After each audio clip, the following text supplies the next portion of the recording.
Hello friends, welcome to love for plant. आज मैं आप लोग को बताने वाली हूँ कि जो कैलेंडुला का फ्लावर होता है उसके पौधे को हम बीज से कैसे ग्रो कर सकते हैं। तो स्टार्टिंग से एंड तक वीडियो देखते रहिएगा। सबसे पहले मैंने यहाँ पर बीज लिए हैं। ये इंडिका कंपनी के हैं और ये कैलेंडुला मिक्स, क्योंकि इसमें मिक्स फ्लावर वाले बीज हैं इसलिए कैलेंडुला मिक्स फ्लावर सीड्स हैं। ये देखिए, इसके सीड्स जो होते हैं हमारे जो सौंफ होती है उसके दानों की तरह होते हैं, बिल्कुल थोड़े से मुड़े हुए सौंफ के दानों जैसे होते हैं ये।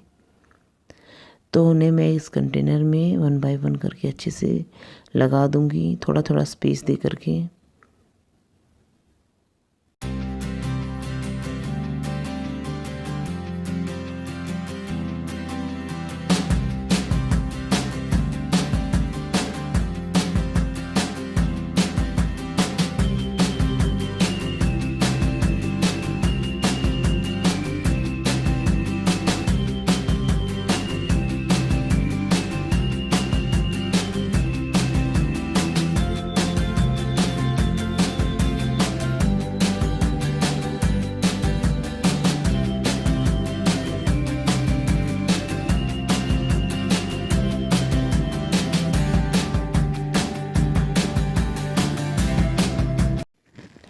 हमने अच्छे से सारे बीज को लगा दिया है। इसके बाद हम इन्हें मिट्टी से कवर कर देंगे।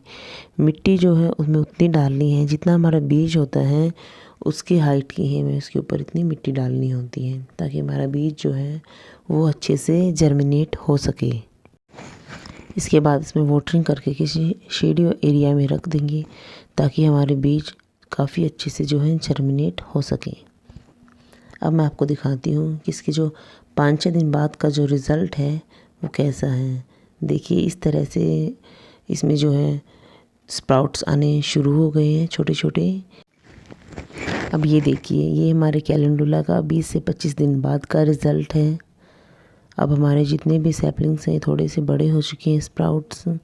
काफ़ी सारे बीज जर्मिनेट नहीं भी हुए हैं, हाफ़ हो चुके हैं, हाफ इस साइड वाले नहीं हुए, क्योंकि यहाँ पर जो मैंने रखे हुए हैं जहाँ पर एक कंटेनर बीज जर्मिनेशन के लिए, वहाँ पर चूहे आते रहते हैं। तो इस वजह से वो जो छोटे छोटे उन्होंने हमारे जो स्प्राउट्स आए थे उनको उन्होंने स्टार्टिंग में ही कट कर दिया एक साइड से। अब बारी आती है, मैं हमारे जो सैपलिंग्स हैं इनको मैं किसी पोट में लगा लूँ। इस तरह से मैंने 2 पोट लिए हैं। इन्हीं 2 पोट में मैं इन सारी सैपलिंग्स को लगाने वाली हूँ। अब मैं 1 बाय 1 करके हमारे जितनी भी सैपलिंग्स हैं उन सबको इन जो वाइट जो मैंने 2 पोट लिए हैं इनमें मैं लगा दूँगी।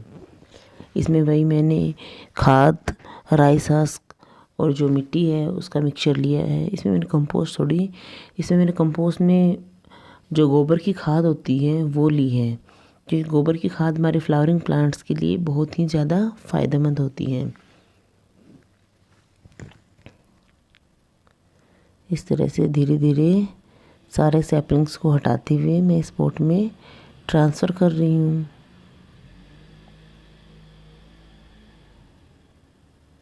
इस तरह से हमारा जो पोट है उसमें थोड़ा सा होल करते हुए उंगली से या फिर किसी चीज़ की मदद से उसमें थोड़ा होल कर लेंगे और उसमें हमारी सैपलिंग्स को लगा देंगे।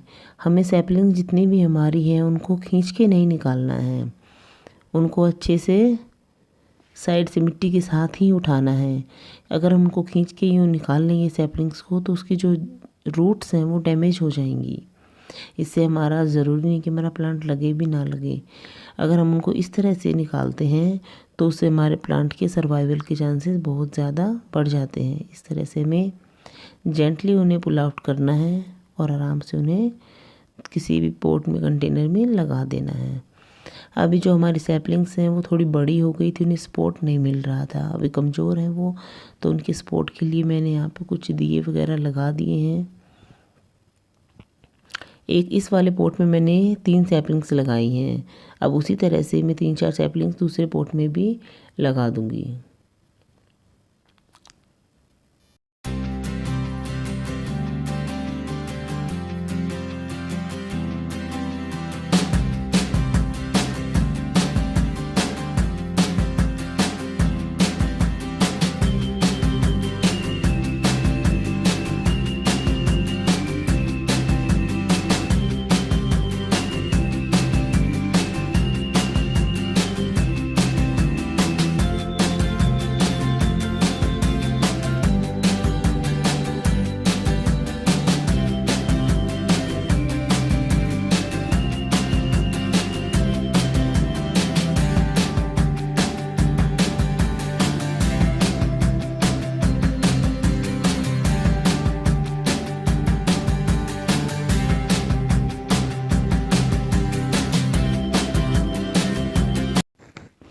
इस तरह से मैंने बाकी सारी सैपलिंग्स लगा दी हैं और इसमें मैंने 2-3 छोटी छोटी सैपलिंग्स और रखी हैं और 1-2 बीज अभी जर्मिनेट हो रहे हैं, उन्हें भी ऐसे में रखा है।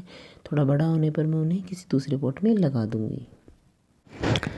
इस तरह से आप भी जो अपने कैलेंडुला के बीज हैं उन्हें घर पर आसानी से ग्रो कर सकते हैं और अपने अच्छे अच्छे फ्लावर इनसे ले सकते हैं।